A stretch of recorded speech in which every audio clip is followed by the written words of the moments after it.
HHS is holding secret the names and locations of the sponsors of the children. It's unthinkable that there are attorney generals, like my attorney general in the state of Virginia, Jason Miyares, has been asking repeatedly. There are children. We have 22 children missing in a small town here in Virginia of Culpeper, and HHS refuses to give the critical information to the states that could save the children.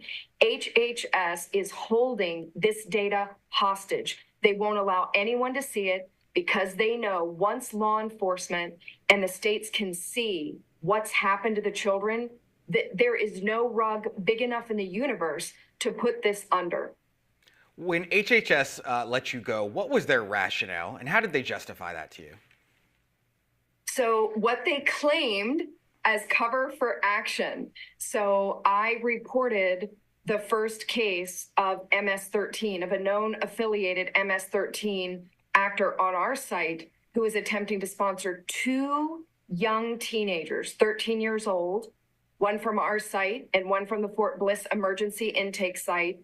As soon as I reported that case, that's when everything changed.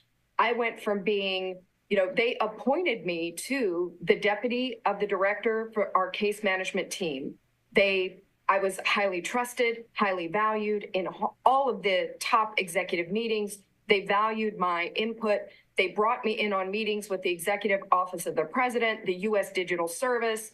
But the moment I reported that MS-13 case, it took them less than 3 weeks to swiftly accuse me of wrongdoing, completely falsely, and then threaten me with investigation and walked me off the site with security. So HHS, ORR, their federal field specialist, which was one of the highest ranking HHS people on the site, along with security, had me clean out my belongings from my workspace in front of my peers midday. We call that the perp walk. Yeah. The walk of shame. They try to shame you in front of your peers while simultaneously scaring anybody else from coming forward. So they learned I made protected disclosures to Department of Justice, OIG, and HHS, OIG, and they outed me in front of everybody and then, falsely accused me of wrongdoing. It's absurd. They were trying to hide that they were knowingly, because they were aware. I advised them, this sponsor has known MS-13 gang affiliation, and they didn't want it to get out. So they decided to try to get rid of me instead. It's incredible, because you'd think the political upside of actually doing something about an MS-13 contact would be good for someone on on either side of the political aisle. That the concerns about illegal immigration, about trafficking of children, does not need to be political at all, or people on both sides of the aisle obviously are against that and want something done about it. So you'd think a more muscular response to this problem could be a win, but here you are calling attention to it, and your former bosses in the Biden administration saying, no, keep this quiet. Yeah, it really is astounding, because I volunteered to support the Biden administration with this crisis at the border.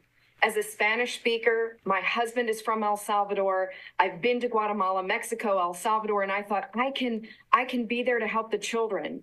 And once we realized they were trafficking them in June of 2021 is when we started reporting that, I begged, I appealed. I said, look, no one is going to blame you if you sound the alarms. I said, just sound the alarms and say, look, bad actors have figured out ways to exploit our program.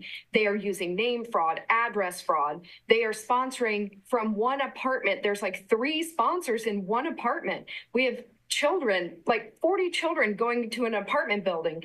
I said, look, if you sound the alarm, you can be the hero. Be the hero. Call in the big guns. Call FBI. Call Homeland Security Investigations. Please. I said, no one is going to blame you for sounding the alarm. And they wouldn't do it. They wouldn't do it. It's so sad. It feels like there's a willful turning of a blind eye to this, and there's not, like you said, people who can really stand up and vouch for these children because they're in a country that they're unfamiliar from. What would your message be to HHS moving forward? Release the data so the children can be found. HHS has admitted over 85,000 children they've lost contact with. That's what they admit. That's what they admit. They're losing track of 1/3 of every child that crosses the border. That's totally unacceptable. That is an F. These are children. Children. Release the information so the children can be found. My appeal is find the children, rescue the children. It's unthinkable that there are children right now who need help. They're in crisis and no one is coming for them because HHS is holding the information hostage.